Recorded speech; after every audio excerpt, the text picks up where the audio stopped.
It happened in broad daylight, right in the middle of Los Angeles International Airport. Mike Tyson, the legendary boxer whom many believe to be a retired and peaceful veteran of the ring, suddenly threw a powerful punch at a man standing nearby. It all went down in a matter of seconds. Witnesses, passengers, and journalists who happened to be at the scene were stunned. Phones immediately went up, cameras rolling, and within minutes, the news of the attack spread like wildfire across the internet. The victim of Tyson's attack was a middle-aged man, well-dressed, with a friendly smile on his face. He collapsed onto the floor, clutching his nose as blood trickled down. "He just attacked me," the man screamed. "This is brutality."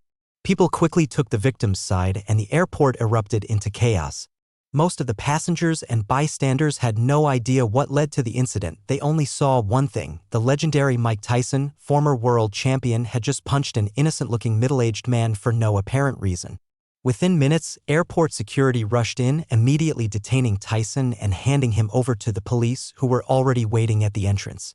Social media exploded with reactions, with thousands voicing their support for the alleged victim, Danforth. "I've always admired Tyson, but this is too much. He straight up attacked an innocent man. He's getting old and losing control. When will these violent outbursts stop? That guy just wanted a picture with him and ended up with a broken nose. Unbelievable." The mainstream media quickly picked up the scandal. Morning show hosts condemned Tyson one after another. "Well, looks like Mike just couldn't keep his aggression in check again. This isn't the first time. This is unacceptable. Celebrity or not, you can't just go around punching people in public. He needs to be held accountable no matter who he is." Even celebrities chimed in. Famous athletes, actors, and even politicians spoke out, demanding an explanation and justice for the victim. Even Tyson's old friends weren't sure how to react.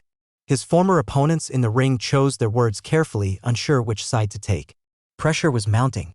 Legal experts predicted that Tyson could face serious charges or, at the very least, a hefty fine. Sponsors began cutting ties with him. A major sports brand immediately canceled an advertising campaign featuring him. Everything pointed to one inevitable conclusion: Mike Tyson's career and reputation were about to be destroyed for good. Everyone was waiting for the charges to be filed against him. But then, the situation took an unexpected turn. That same evening, investigative journalists started digging into the background of the so-called innocent victim and uncovered a shocking truth. The man's name was Richard "Ricky" Danforth, and he was far from being an innocent fan. In reality, he was a notorious con artist who had been running scams for decades. His specialty? Elderly people. Danforth would find lonely senior citizens, gain their trust by offering financial help or investment opportunities, and then swindle them out of their life savings. Some of his victims ended up taking their own lives after losing everything. Others were left in poverty. The police had been aware of him for years, but thanks to legal loopholes, he had always managed to slip through the cracks. He had been charged multiple times, yet somehow always walked away free. As it turned out, Mike Tyson had been following Danforth's case for a while. It all traced back to his old trainer, Cus D'Amato, who had once told him that boxing wasn't just about fighting, it was about protecting the weak. And while Tyson had once been Iron Mike, feared by his opponents in the ring, deep down he had always had a sense of justice. At a charity event in Las Vegas, Tyson had met an elderly woman named Marion Roberts.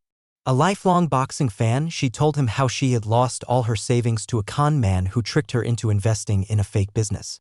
That man was Danforth. Tyson started investigating on his own.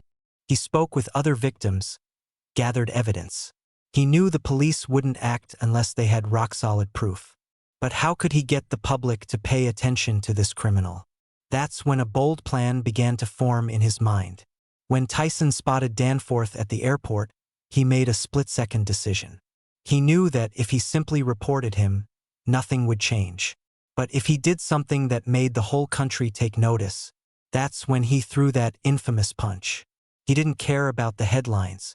He knew the media would stir up a frenzy, forcing the police to dig deeper. And it worked. Once Danforth's criminal past was exposed, public opinion shifted overnight. People stopped debating Tyson's aggression and started demanding justice for Danforth's victims. With public outrage at an all-time high, the police had no choice but to reopen the case. Within a week, Danforth was arrested for financial fraud. Tyson was released without charges, and his so-called victim was now the one behind bars. Mike never saw himself as a hero. "I just did what was right," he said in his first interview after the incident. Sometimes, one punch is worth 1,000 words. Danforth's elderly victims finally got the justice they had been waiting for. And while this incident would go down as one of the most controversial moments in Mike Tyson's life, for many, it was proof that even the fiercest fighters can use their strength for good. What do you think? Was Tyson right to use force in this situation? Let us know in the comments.